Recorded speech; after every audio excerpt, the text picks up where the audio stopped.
नमस्कार दोस्तों, our previous year questions की इस सीरीज में मैं प्रशांत आप सबका स्वागत करता हूं।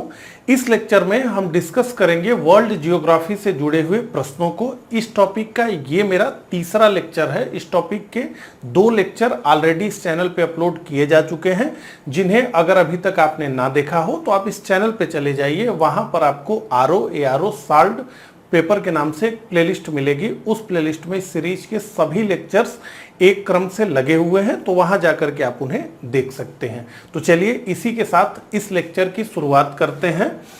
तो प्रश्नों पे आऊं उससे पहले हमेशा की तरह मैं आप सभी को बताना चाहूंगा कि डिकोड एग्जाम की ओर से आर प्रीलिम्स और मेंस के लिए एक कंबाइंड बैच बनाया गया है, जिसे हम फाउंडेशन बैच के नाम से जानते हैं। ये फाउंडेशन बैच आर की तैयारी के लिए जो भी आपकी आवश्यकताएं हैं उन सबको फुलफिल करने का काम करता है। इसमें सबसे पहले तो प्रीलिम्स के लिए पूरा डिटेल में आपको वीडियो लेक्चर्स के माध्यम से पढ़ाया जाता है। इसके बाद आपको प्रत्येक टॉपिक का पीडीएफ नोट्स उपलब्ध कराया जाता है। टेलीग्राम पे ग्रुप बना करके subject wise topic wise daily test चलाया जाता है, ताकि आपकी पढ़ाई में निरंतरता बनी रहे और आप ये समझ भी पाएं कि आपका परफॉर्मेंस किस प्रकार से चल रहा है। प्रीलिम्स के टाइम आपको टेस्ट सीरीज उपलब्ध कराई जाती है। मुख्य परीक्षा के लिए पूरा डेडिकेटेड हम बैच बनाते हैं और उत्तर लेखन का कार्यक्रम संपन्न होता है। तो पूरा निबंध लेखन, पत्र लेखन, संक्षेपण, इन सबको ठीक प्रकार से पढ़ाया, समझाया और अभ्यास कराया जाता है। तो अगर आपने ये तय किया है कि आप इस परीक्षा में बैठेंगे और इसमें सफल होना चाहते हैं, तो अब आपके पास बिल्कुल समय नहीं है। अगर आप ये वेट कर रहे हैं कि नहीं फॉर्म निकलेगा तो फिर मैं जो है कोर्स ज्वाइन करूंगा और फिर पढ़ूंगा, तो असल में आप देर कर रहे हैं। अब ये तो तय ही है कि वैकेंसी आएगी, नोटिफिकेशन आएगा। अब जितना पहले से आप इसमें लगे होंगे उतना ही आपके लिए ये युद्ध आसान हो जाएगा। और ऐसे में आपको इस कोर्स के बारे में अच्छी तरीके से जान करके जुड़ जाना चाहिए। अगर आपने मन बनाया है कि अब हमें इस परीक्षा की तैयारी करनी है तो जुड़ने के लिए क्या करना है, तो 9506742546 पर आपको व्हाट्सएप कर देना है, लिख देना है फाउंडेशन बैच। सारी डिटेल आपको बता दी जाएगी। कोई सवाल आपका हो तो आप कॉल करके बात कर सकते हैं। ठीक है, तो चलिए, बड़ी लंबी बात हो गई कोर्स की, अब सीधे प्रश्नों पे आते हैं। तो अभी तक कुल 80 प्रश्नों को हमने ऑलरेडी डिस्कस कर लिया है। अब उससे हम आगे बढ़ेंगे। तो चलिए प्रश्न को पढ़ते हैं। विश्व में प्राकृतिक रबर का सबसे बड़ा उत्पादक देश है? A Brazil, B Bharat, C Malaysia, D Thailand. और यह प्रश्न पूछा गया है यूपी यूडीए एलडीए प्री 2001 में, यानी बहुत पुराना प्रश्न है। यह प्राचीन काल में पूछा गया प्रश्न है। ठीक है, तो विश्व में प्राकृतिक रबर का सबसे बड़ा उत्पादक देश है A Brazil, B Bharat, C Malaysia और डी थाईलैंड। तो विश्व में प्राकृतिक रबर का सबसे बड़ा उत्पादक देश है, सर्वाधिक उत्पादक देश है डी थाईलैंड। आइए यहां पर देख लें। तो यहां पर leading natural rubber producing country world wide 1000 metric ton के हिसाब से ये डाटा जो है दिया गया है, और प्रोडक्शन इन 1000 मीट्रिक टन। ठीक है, तो अब यहां पर अगर हम देखें तो सबसे ऊपर है थाईलैंड, और यहां पर अगर हम देखें तो ये 5000 है, तो लगभग इससे थोड़ा सा कम, तो 4800। उसके बाद हम देखें तो इंडोनेशिया दूसरे नंबर पे हमें दिखता है, इंडोनेशिया 3400 के आसपास। उसके बाद वियतनाम का नंबर आता है। अब हम देखें तो ये लगभग 1200 के आसपास। फिर आइवरी कोस्ट, ये अफ्रीका का एक देश है। फिर चाइना है, फिर इंडिया है, फिर मलेशिया है। ठीक है, तो 1 2 3 4 5 6 7, उसके बाद फिर अदर्स है। तो ये है नेचुरल रबर प्रोड्यूसिंग कंट्रियों का आंकड़ा। ठीक है, स्क्रीनशॉट ले लीजिए, काम आएगा। चलिए अगला प्रश्न, सूची 1 को सूची 2 से सुमेलित हमें करना है। अब ये एक तरफ तो फसलें हैं और दूसरी तरफ वो फसलें मुख्यतः किन देशों या क्षेत्रों में पाई जाती हैं उनका नाम है। तो फसलों की बात करें तो ए रबर, बी कहवा, सी जैतून और डी गन्ना है। और क्षेत्र और देश की बात करें तो मॉरिशस, इटली, कोलंबिया, मलेशिया। प्रश्न है यूपी यूडीएलडीए प्री 2010 का। ठीक है, अब देखिए अभी हमने क्या देखा, हमने देखा कि मलेशिया रबर के उत्पादन में टॉप 10 में है। तो हम सीधे से इसको पहले तो चूज कर लेते हैं। ए का 4, ए का 4 हमें कहां दिख रहा है, देखिए ए का 4 हमें बी में भी दिख रहा है, सी में भी दिख रहा है, यानी डी और ए हमारा उत्तर नहीं हो सकते। उत्तर होगा तो बी और सी में से कोई एक होना चाहिए। अब इसके बाद हम गन्ना की बात करें तो गन्ना में मॉरिशस, तो डी का 1, तो डी का 1 हमें कहां दिख रहा है, देखिए डी का 1 भी हमें दो जगह दिख रहा है। एक तो बी में दिख रहा है, यहां आप देखें बी में दिख रहा है, और दूसरा डी में दिख रहा है। तो निश्चित रूप से हम जानते हैं कि डी हमारा उत्तर हो नहीं सकता, और ऐसे में बी ही हमारा उत्तर होगा, क्योंकि डी के बाद केवल बी में ही 1 है, डी का 1, तो यही बी हमारा उत्तर है। तो ए का 4 रबर मलेशिया, बी का 3 कहवा कोलंबिया, सी का 2 जैतून इटली, और डी का 1 गन्ना मॉरिशस। ठीक है, तो ये 82 का जो हमारा उत्तर है वो है बी। आगे बढ़ते हैं। नील हरित शैवाल निम्नलिखित में से किस एक फसल की पैदावार बढ़ाने के लिए जैव उर्वरक के रूप में प्रयोग में लाया जाता है? ए गेहूं, बी धान, सी चना और डी सरसों। UP UDA LDA special pre 2010 का प्रश्न है। तो नील हरित शैवाल धान की फसल के पैदावार को बढ़ाने के लिए जैव उर्वरक के रूप में प्रयोग में लाया जाता है। तो बी हमारा उत्तर है धान। ठीक है, चलिए निम्नलिखित में से कौन सा एक चाय में नहीं पाया जाता है? ए थीन, बी कैफीन, सी टेनिन और डी मार्फिन।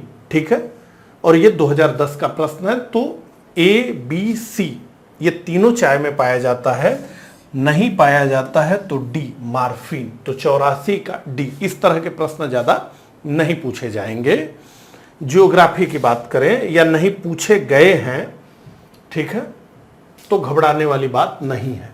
विश्व का सर्वाधिक कॉफी उत्पादक देश है, नया प्रश्न है 2017 का। तो विश्व का सर्वाधिक कॉफी उत्पादक देश है बोलीविया, बी ब्राजील, सी चीन, डी भारत। तो विश्व में सर्वाधिक कॉफी का उत्पादन ब्राजील द्वारा किया जाता है।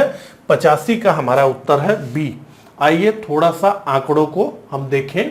तो यहां पे देख सकते हैं टॉप 10 कॉफी प्रोड्यूसिंग कंट्रीज के नाम लिखे हुए हैं। तो रैंक क्या है, फिर कंट्री का नाम, उसके बाद प्रोडक्शन। ये 2020 का ही डाटा है, अभी तक के लिए लेटेस्ट है। 1,060,000 kg बैग्स है और टोटल मार्केट शेयर वर्ल्ड में। तो ब्राजील को अगर हम देखें तो सीधे मार्केट शेयर कितना दिख रहा है, 37.4%।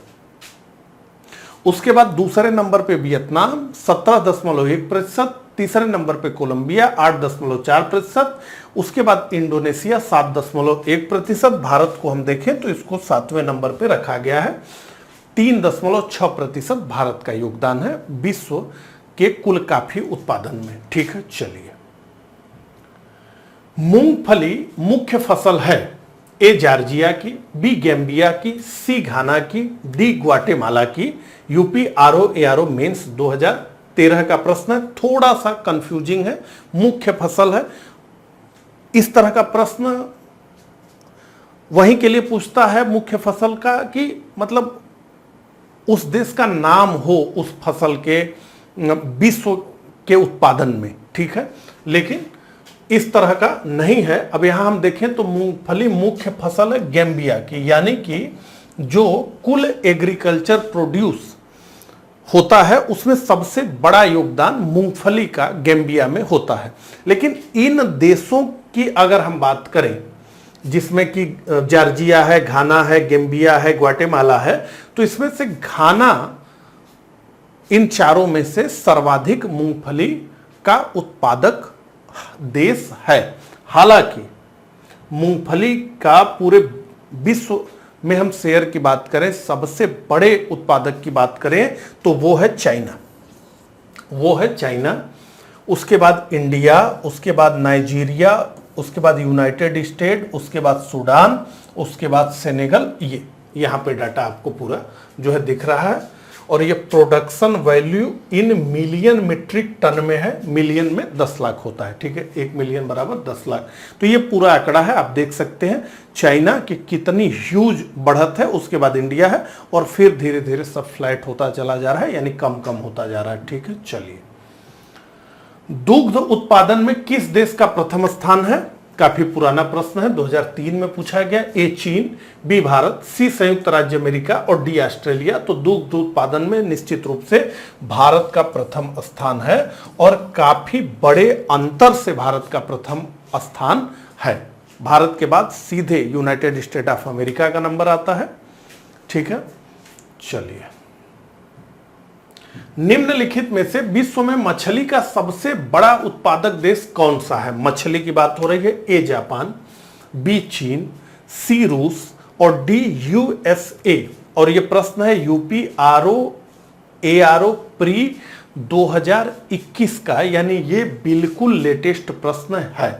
तो विश्व में मछली का सबसे बड़ा उत्पादक देश है चीन। 88 का जो हमारा उत्तर है वो है बी, चीन, ठीक है। चलिए, निम्नलिखित युग्मों में से कौन सुमेलित नहीं है? यह भी 2021 का प्रश्न है, यानी बिल्कुल लेटेस्ट प्रश्न है। तो सुमेलित नहीं है, एक तरफ है फसल, दूसरी तरफ है देश। तो रबड़ थाईलैंड, कहवा मंगोलिया, जैतून स्पेन, गन्ना ब्राजील। तो रबड़ हमने देखा थाईलैंड, जैतून स्पेन, गन्ना ब्राजील। ये कहवा भी ब्राजील ही होगा, मंगोलिया नहीं होगा। तो कहवा भी ब्राजील ही होगा, यानी यही बी हमारा उत्तर है और बी हमारा उत्तर है। रुकवा झील क्षेत्र तंजानिया निम्नलिखित में से किस खनिज उत्पादन के लिए प्रसिद्ध है? ए अभ्रक, बी कोयला, सी लौह अयस्क और डी सोना। तो रुकवा झील क्षेत्र तंजानिया कोयला उत्पादन के लिए प्रसिद्ध है, बी हमारा उत्तर है। तो 90 का जो हमारा उत्तर है वो है बी। अगले प्रश्न पे बढ़ते हैं।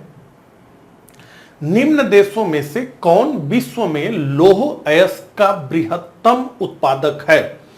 निम्न देशों में से कौन विश्व में लौह अयस्क का बृहत्तम उत्पादक है? ए चीन, B Bharat, C Brazil, D France. तो हमारा उत्तर है विश्व में लौह अयस्क का बृहत्तम उत्पादक, सबसे बड़ा उत्पादक चीन है। आइए डाटा देखें। तो यहां पे लौह अयस्क दो डाटा एक साथ चल रहे हैं, एक तो भंडारण, एक उत्पादन। दोनों अलग अलग तरह से प्रश्न बना के पूछा जाएगा। अब यहां उत्पादन की बात हुई है, भंडारण की बात होती तो उत्तर अलग होता। तो लौह अयस्क के उत्पादन में ऑस्ट्रेलिया नंबर 1 है और भंडारण में भी है। उसके बाद उत्पादन में चीन का नंबर है और फिर तीसरे नंबर पर ब्राजील है। तो लौह अयस्क का सबसे अधिक उत्पादन ऑस्ट्रेलिया में हो रहा है, लेकिन दिए गए प्रश्न में ऑस्ट्रेलिया का कहीं पर नाम नहीं था, इसलिए हमने चीन को चुना। चीन दूसरे नंबर पे, तो पहले नंबर पे ऑस्ट्रेलिया, दूसरे नंबर पे चीन, तीसरे नंबर पे ब्राजील। ये हम उत्पादन की बात कर रहे हैं। अगर भंडारण की बात कर रहे हैं तो भंडारण उत्पादन दोनों में ऑस्ट्रेलिया नंबर 1 पर है, लेकिन ऑस्ट्रेलिया के बाद ब्राजील का नंबर है और ब्राजील के बाद रूस का नंबर है, ठीक है। चलिए, निम्नलिखित में से कौन सही सुमेलित नहीं है? यूपीआरओ प्री री एग्जाम 2016 का प्रश्न है, तो निश्चित रूप से यह प्रश्न भी नया ही है। तो कजाकिस्तान कारागड्डा, यूक्रेन क्रिवाय राग, जर्मनी नारमंडी और डी फ्रांस पिरनीज। तो देखिए, ये जो नारमंडी लौह अयस्क उत्पादन क्षेत्र है, असल में ये जर्मनी में नहीं है, ये फ्रांस में है, ठीक है। तो ये जर्मनी में नहीं है, ये फ्रांस में है नारमंडी, ठीक है। चलिए, तो सी हमारा उत्तर है। अगला, निम्नलिखित में से कौन एक सही सुमेलित है? फिर से यूपी आरओ एआरओ प्री री एग्जाम 2016। लारेन औद्योगिक प्रदेश इटली, रूर औद्योगिक प्रदेश जर्मनी, ब्रिस्टल औद्योगिक प्रदेश फ्रांस, सैक्सोनी औद्योगिक प्रदेश यूनाइटेड किंगडम। तो देखिए इसमें से जो सही सुमेलित है वो है बी, रूर औद्योगिक प्रदेश जर्मनी। ठीक है। अगर लारेन औद्योगिक प्रदेश की बात करें तो हमारा ये है फ्रांस में। उसके बाद अगर हम ब्रिस्टल औद्योगिक प्रदेश की बात करें तो ये है यूके में यानी यूनाइटेड किंगडम में है। उसके बाद सैक्सोनी औद्योगिक प्रदेश की हम बात करें तो ये जो है जर्मनी में है। तो ये यूनाइटेड किंगडम में नहीं है, ये जर्मनी में है। ब्रिस्टल औद्योगिक प्रदेश फ्रांस में नहीं, यूके में है। रूर औद्योगिक प्रदेश जर्मनी में ही है। लॉरेन औद्योगिक प्रदेश इटली में नहीं है बल्कि फ्रांस में है। तो लॉरेन फ्रांस, ब्रिस्टल यूके और सैक्सोनी औद्योगिक प्रदेश जर्मनी हमारा उत्तर है। ठीक है, तो ये बी हमारा उत्तर है। चलिए फिर से सूची वाला प्रश्न आ गया है। सूची 1 एवं सूची 2 को सुमेलित करना है। सूची 1 में क्या है? लौह अयस्क क्षेत्र है। सूची 2 में उत्पादक देश हैं। तो सूची 1 में लॉरेन, मिडलैंड, किरूना, कोस्ताने, और सूची 2 में स्वीडन, कजाकिस्तान, यूके, फ्रांस। अभी हमने पढ़ा कि लॉरेन कहां है? औद्योगिक क्षेत्र फ्रांस में है। तो ए का तो 4 हो जाएगा और ए का 4 होगा तो बी गायब हो जाएगा और डी गायब हो जाएगा, क्योंकि ए का 4 हमें दो ही जगह दिख रहा है। एक तो हमें ए में दिख रहा है, एक हमें सी में दिख रहा है। इसका मतलब है कि बी और डी उत्तर हमारे नहीं हो सकते। अब इसमें अगर थोड़ा सा आप दिमाग लगाना चाहें, ठीक है, तो अब देखिए Lorraine, Midland, Kiruna, Sweden, Kazakhstan, UK, France में से कजाकिस्तान और लॉरेन, मिडलैंड, किरूना और कोस्ताने में से कोस्ताने, ये थोड़ा सा आपको डिफरेंट लग रहा है। ये सब जो है यूरोपीय क्षेत्र के नाम आपको लग रहे हैं, लेकिन अगर आप रिलेट कर पाए तो कोस्ताने और कजाकिस्तान ये आपको अलग लगेगा। तो मतलब देखिए कहीं से भी दिमाग लगाया जा सकता है, थोड़ा सा तर्क हो तो अगर ऐसे डी का 2 कर दें आप, तो डी का 2 आपको कहां दिख रहा है? डी का 2 आपको केवल सी में दिख रहा है। आपको उत्तर मिल गया है ना। तो किसी भी तरीके से ज्ञान का किसी भी तरीके से प्रयोग किया जा सकता है। एक मैंने बताया, हो सकता है आपके लिए थोड़ा हास्यास्पद हो, लेकिन ठीक है। तो 94 का जो हमारा उत्तर है वो है सी। तो ए का 4 लॉरेन फ्रांस, बी का 3 मिडलैंड यूके यूनाइटेड किंगडम, सी का 1 किरूना स्वीडन और डी का 2 कोस्ताने कजाकिस्तान। तो 94 का जो हमारा उत्तर है वो है सी। आगे बढ़ते हैं। उत्तरी अमेरिका का सुपीरियर झील का क्षेत्र प्रसिद्ध है। यूपी आरओ एआरओ मेंस 2017 किस लिए प्रसिद्ध है? लौह अयस्क भंडार, कोयला भंडार, सोना भंडार, यूरेनियम भंडार। तो उत्तरी अमेरिका का सुपीरियर झील का क्षेत्र प्रसिद्ध है लौह अयस्क भंडार के लिए, यानी 95 का जो हमारा उत्तर है वो है ए। आगे बढ़ते हैं। उत्तरी अमेरिका के बृहत झील प्रदेश में निम्नलिखित में से कौन सा उद्योग सर्वाधिक विकसित है? उत्तरी अमेरिका के बृहत झील प्रदेश में निम्नलिखित में से कौन सा उद्योग सर्वाधिक विकसित है? ए सीमेंट और कागज, बी फिल्म उद्योग, सी खाद्य एवं रसायन, डी इस्पात एवं इंजीनियरिंग। तो यूपी आरओ एआरओ मेंस 2016 का प्रश्न है। तो उत्तरी अमेरिका के बृहद झील प्रदेश में सर्वाधिक उद्योग विकसित है वो है इस्पात एवं इंजीनियरिंग, क्योंकि इस क्षेत्र में कोयला और लौह अयस्क के भंडार पाए जाते हैं और इसलिए यहाँ पे इस्पात और इंजीनियरिंग ये उद्योग काफी विकसित अवस्था में है। तो 96 का जो हमारा उत्तर है वो है डी। अगला, निम्नलिखित में से कहां विश्व का सबसे बड़ा प्रमाणित तेल भंडार स्थित है? कहां पे है? ए वेनेजुएला में, बी सऊदी अरब में, सी ईरान में और डी इराक में।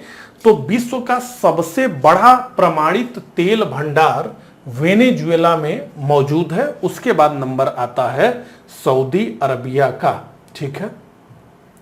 अगला, पश्चिमी एशिया में सर्वाधिक तेल उत्पादक देश है। पश्चिमी एशिया में पूछा जा रहा है, विश्व में नहीं पूछा जा रहा है। यूपी ARO मेंस 2017 का प्रश्न है। A Iraq, B Iran, C Saudi Arab, D Lebanon. तो देखिए, तेल उत्पादन में अमेरिका इस समय नंबर 1 पर है, लेकिन अगर हम पश्चिम एशिया की बात करें तो सऊदी अरब नंबर 1 पर है। सऊदी अरब नंबर 1 पे है। उसके बाद नंबर आता है इराक और ईरान का। ठीक है, चलिए सी हमारा उत्तर है। अगला, अब ये प्रश्न है 2021 मेंस RO का। मैंने बताया आपको कि वर्ल्ड जियोग्राफी में मेंस में काफी प्रश्न पूछे गए वर्ल्ड जियोग्राफी से, और सभी के सभी प्रश्न काफी टफ रहे। ठीक है, इसी को देख लीजिए। अलास्का के संदर्भ में निम्नलिखित में से कौन सा से कथन सही है? 2 कथन है। पहला, यह संयुक्त राज्य अमेरिका का तेल उत्पादक राज्य है, और दूसरा, इसे 1867 में रूसियों से खरीदा गया था। तो देखिए, अलास्का के संदर्भ में निम्नलिखित में से यह संयुक्त राज्य अमेरिका का तेल उत्पादक राज्य है, असल में ये गलत है। अब ये सेंटेंस का मतलब हम समझे कि अमेरिका के तेल उत्पादन में अलास्का का एक महत्वपूर्ण हिस्सा होगा, यही ऑप्शन में है। अगर हम ये माने कि केवल वहां तेल निकल रहा हो, कितना भी निकल रहा हो, कितना कम भी निकल रहा तो भी, तो ऐसे में तो ये सही हो जाएगा। लेकिन हम माने कि कुछ प्रमुख स्थिति हो, जैसे टेक्सास है अमेरिका में, वहां से बहुत अधिक तेल निकलता है। नॉर्थ डिकोटा दूसरे नंबर पे आता है। अलास्का से तेल गैस निश्चित रूप से निकलता है, लेकिन उसकी मात्रा बहुत थोड़ी है। पूरे अमेरिका के उत्पादन का 3% जो है अलास्का से निकलता है। ठीक है, तो इसे हमने गलत मान लिया। इसे 1867 में रूसियों से खरीदा गया था। तो अलास्का पर एक्चुअली रूसियों का ही शासन था, रूस की वो टेरिटरी थी, लेकिन 1867 में रूस ने उसे बेच दिया अमेरिका को, और बेहद कम दामों में 7.2 मिलियन US$ में बेचा गया था।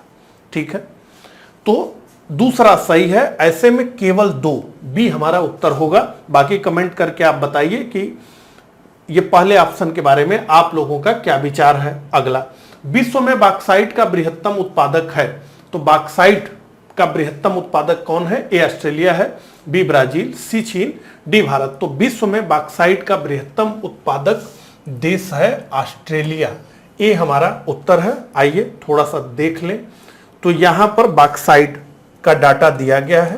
पहले हम भंडार की बात करें तो गिन्नी भंडार में बॉक्साइट के नंबर 1 पे है, फिर ऑस्ट्रेलिया है, फिर वियतनाम है। उत्पादन की बात करें तो ऑस्ट्रेलिया नंबर 1 पे है, गिन्नी दूसरे नंबर पे है और चीन तीसरे नंबर पे है। ठीक है, तो ये तो हुई बॉक्साइट की बात। चलिए आगे बढ़ते हैं।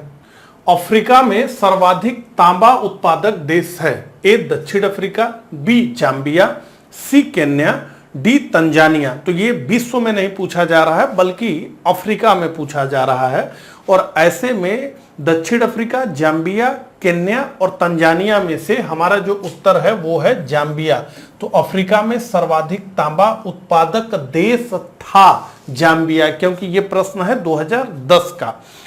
उस समय जाम्बिया था। लेकिन वर्तमान की बात हम करें, मौजूदा समय की, तो DR Congo, democratic Republic of Congo इस समय अफ्रीका में लीड कर रहा है। तो बी हमारा उत्तर ऐसे होगा, लेकिन वर्तमान के हिसाब से कांगो होगा। ठीक है, अब आइए विश्व के स्तर पे तांबा उत्पादन की स्थिति देख लें। तो उत्पादन में चिली नंबर 1 पे है, दूसरे नंबर पे पेरू है, तीसरे नंबर पे चीन है। भंडारण में भी चिली प्रथम नंबर पे, पेरू दूसरे नंबर पे और ऑस्ट्रेलिया तीसरे नंबर पे है। तो भंडारण में ऑस्ट्रेलिया तीसरे नंबर पे है, जबकि उत्पादन में चीन तीसरे नंबर पे है। ठीक है, चलिए इस सबका स्क्रीनशॉट ले लीजिए। अगला, चिकविक का माटा यानी चिली निम्नलिखित में से किस खनिज के लिए विश्व प्रसिद्ध है? यूपी ROARO प्री 2017 है। ए तांबा, बी लोहा, सी चांदी, डी मैग्नीज। हमने अभी बात की तांबा। ए हमारा उत्तर है, 102 का उत्तर ए। अगला, निम्नलिखित में से कौन सा देश हीरा का सबसे बड़ा उत्पादक है? ए ऑस्ट्रेलिया, बी वेनेजुएला, सी रूस और डी बोत्सवाना। तो हीरा का सबसे बड़ा उत्पादक कौन सा देश है? हमारा उत्तर है रूस। रूस हीरा का सबसे बड़ा उत्पादक देश है। 103 का उत्तर सी। आइए थोड़ा यहां देख लें। तो उत्पादन में रूस नंबर 1 पे है, बोत्सवाना दूसरे पर और कनाडा तीसरे पर। भंडारण की बात करें हीरा के तो रूस प्रथम स्थान पे, यानी रूस भंडारण में भी और उत्पादन में भी पहले नंबर पे है। बोत्सवाना भंडारण और उत्पादन दोनों में दूसरे नंबर पे है। कांगो तीसरे नंबर पे है भंडारण में, लेकिन उत्पादन में कनाडा तीसरे नंबर पे है। उसी तरीके से लगे हाथ स्वर्ण को भी देख लें, यहां पे डाटा है। तो भंडारण में ऑस्ट्रेलिया, रूस, अमेरिका, उत्पादन में चीन, ऑस्ट्रेलिया, रूस। ठीक है, तो चलिए आगे बढ़ते हैं। मेक्सिको सबसे बड़ा उत्पादक है। तो मेक्सिको सबसे बड़ा किस चीज का उत्पादक है? ए सोना का, बी चांदी का, बी तांबा का, सी जस्ता का और डी चांदी का। तो मेक्सिको सबसे बड़ा उत्पादक है चांदी का। 104 का हमारा उत्तर है डी। आइए देखें। तो चांदी के भंडारण की बात सबसे पहले हम करें तो पेरू, ऑस्ट्रेलिया, पोलैंड 1, 2, 3। उत्पादन की बात करें सबसे अधिक मेक्सिको में, फिर पेरू में और फिर चीन में। ठीक है, चलिए सूची 1 को सूची 2 से मिलान करना है। फिर से सूची वाला प्रश्न और यूपी ROARO मेंस 2017 का प्रश्न, यानी नया प्रश्न। सूची 1 में देश है, सूची 2 में प्रमुख प्राथमिक निर्यात उस देश से किसका होता है? तो चाड, नाइजर, रवांडा, बेनिन। उसके बाद प्रमुख प्राथमिक निर्यात कपास, यूरेनियम, पेट्रोलियम और कहवा, काफी। तो देखिए चाड ये पेट्रोलियम से संबंधित है। ए का 3 और ए का 3 हमें कहां दिख रहा है? सी में दिख रहा है। तो 105 का जो हमारा उत्तर है वो है सी, यानी ए का 3 और बी का 2 नाइजर, यूरेनियम, सी का 4 रवांडा, कहवा और काफी और डी का 1 बेनिन, कपास। ठीक है, तो 105 का जो हमारा उत्तर है वो है सी। आगे बढ़ते हैं। सूची 1 को सूची 2 से सुमेलित कीजिए। फिर से सूची वाला प्रश्न 2010 में ये पूछा गया प्रश्न है। तो एक तरफ है केंद्र और दूसरी तरफ है उस केंद्र पे कौन सा उद्योग प्रमुख है? नगोया, सलेम, लॉस एंजेलस और अबादान। देखिए लॉस एंजेलस की बात करें अमेरिका, तो ये हवाई जहाज के लिए प्रसिद्ध है। सी का 2 हमें कहां दिख रहा है? सी में भी दिख रहा है, डी में दिख रहा है, यानी बी और ए हमारा उत्तर नहीं होगा। अबादान की बात हम करें तो ये ईरान में है और ये प्रमुख तेल शोधन क्षेत्र है। डी का 4, यहां बहुत बड़ी रिफाइनरी है। तो डी का 4 हमें कहां दिख रहा है? केवल और केवल डी में दिख रहा है, यानी इसी एक तथ्य से अबादान तेल शोधन, इसी एक तथ्य के जानने पर भी हम इस प्रश्न को क्रैक कर लेते। तो डी ही हमारा उत्तर होगा।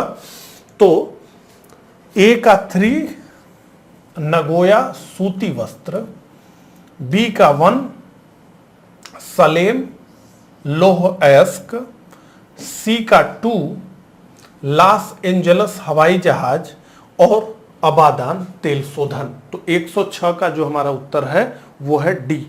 आगे बढ़ते हैं। निम्नांकित में से किसका सुमेल नहीं है?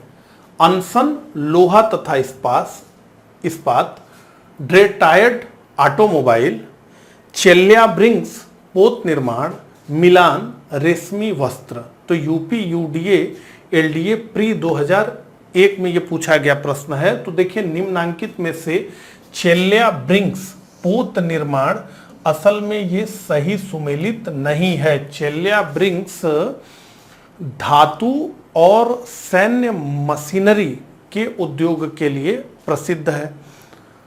अनसन जो चीन में है ये प्रमुख लौह तथा इस्पात औद्योगिक क्षेत्र है।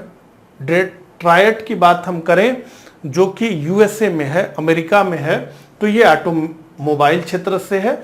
और मिलान जो कि इटली में है वो रेशमी वस्त्र से जुड़ा हुआ है। तो से सब सुमेलित है, चेल्याब्रिंग्स सही सुमेलित नहीं था। सी हमारा उत्तर होगा। अगला, निम्नलिखित में से कौन सही सुमेलित नहीं है? फिर सुमेलित का प्रश्न, कौन सही सुमेलित नहीं है? पोत निर्माण केंद्र और यूएसए के राज्य, Houston Texas, Sparrows Point Maryland, New Orleans Louisiana और कैमडेन फ्लोरिडा। तो देखिए कैमडेन जो है ये फ्लोरिडा में नहीं है बल्कि न्यू जर्सी राज्य की एक काउंटी है ये कैमडेन। तो ये सही सुमेलित नहीं है। ठीक है, कैमडेन न्यू जर्सी राज्य की एक काउंटी।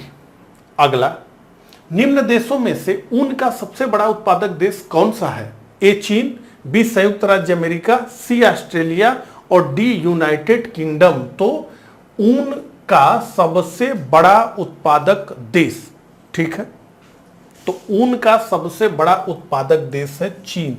109 का जो हमारा उत्तर है वो है ए। आगे बढ़ते हैं।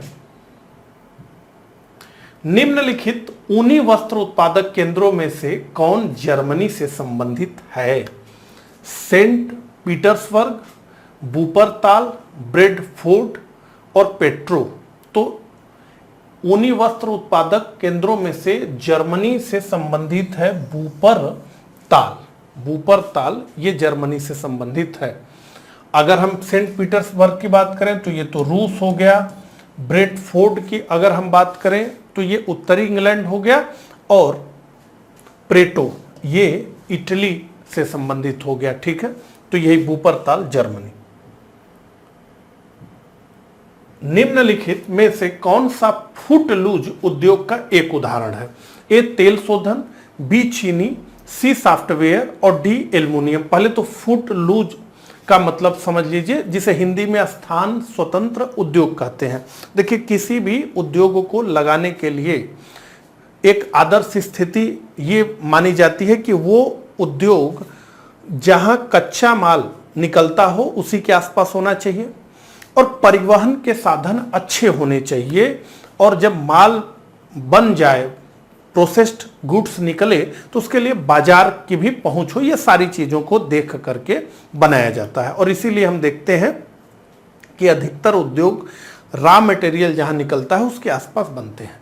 लेकिन इन सब बैरियर्स को, यानी परिवहन के बैरियर्स को और संसाधनों के बैरियर्स को कोई उद्योग तोड़ दे और जहां मर्जी वहां से वो संचालित हो जाए, तो वही प्रश्न है फुटलूज उद्योग का एक उदाहरण तो निश्चित रूप से सॉफ्टवेयर।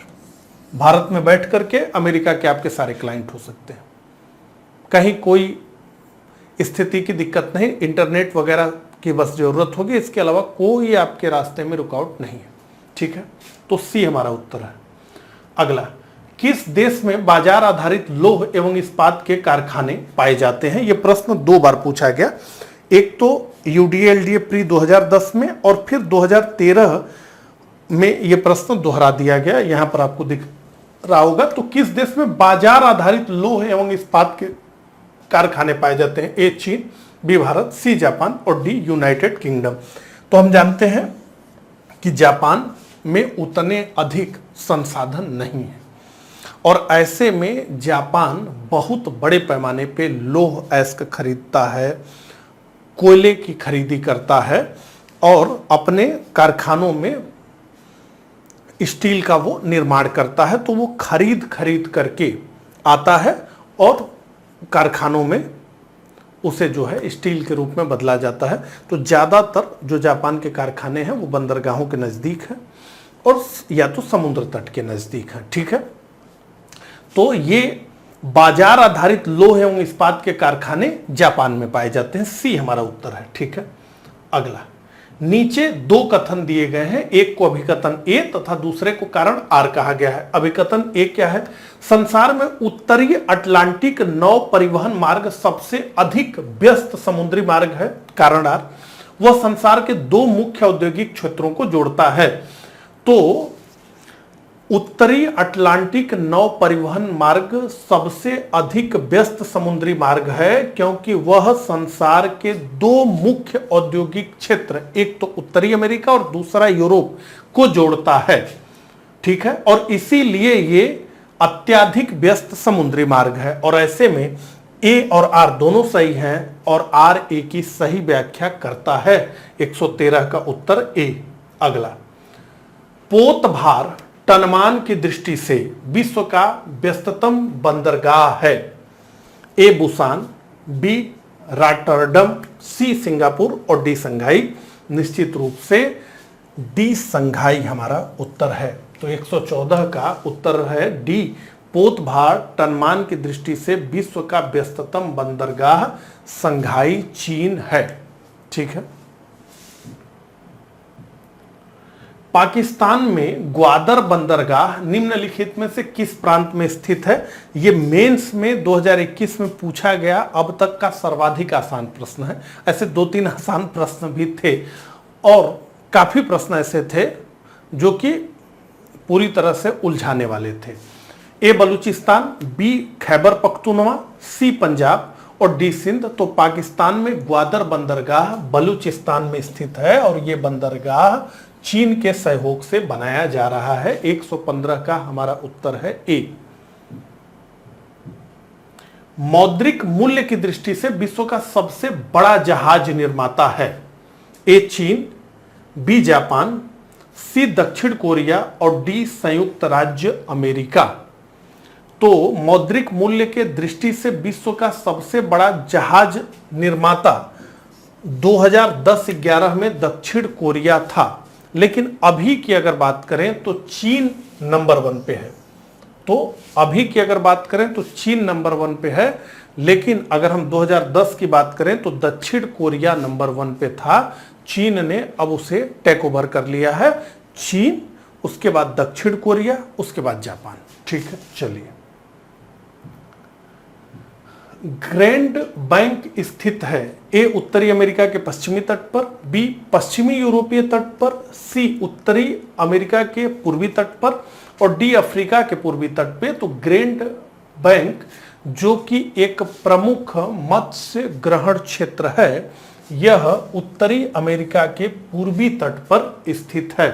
सी हमारा उत्तर है। अगला, विश्व में मदिरा का बृहत्तम उत्पादक है। वाइन की बात हो रही है। A France, B Italy, C Spain, संयुक्त राज्य अमेरिका, डी। तो विश्व में मदिरा का बृहत्तम उत्पादक है इटली। बी हमारा उत्तर है। 118 का उत्तर बी। आइए देखें, तो यहां पर आप देख सकते हैं wine production world wide in 2021 by country, और ये डाटा है मिलियन हेक्टोलीटर में।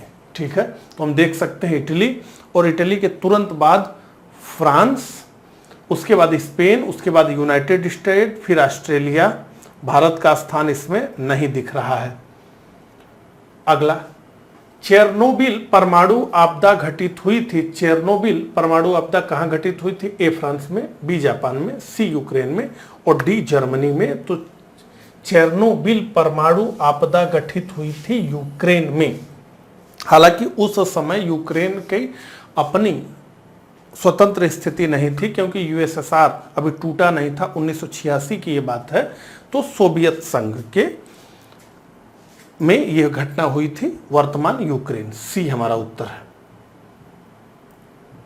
पृथ्वी की सतह का वह भाग जिस पर भूकंपीय तरंगों को सर्वप्रथम रिकॉर्ड किया जाता है कहलाता है। ए भूकंप मूल, बी अधिकेंद्र, सी सिस्मोसाइट, डी उपरोक्त में से कोई नहीं। तो पृथ्वी की सतह पर जहां भूकंप का उद्भव सबसे पहले होता है उसे हम भूकंप मूल कहते हैं, और जिस पर हम भूकंप के तीव्रता को, भूकंप की तरंगों की तीव्रता को रिकॉर्ड करते हैं वो अधिकेंद्र के रूप में कहा जाता है। तो यही बी हमारा उत्तर है। ठीक है, तो इस प्रकार से वर्ल्ड जियोग्राफी से आरओ एआरओ की परीक्षा में 2001 से लेकर 2021 तक के दौरान जो कुल प्रश्न पूछे गए 120, उन सभी को हमने देख लिया है।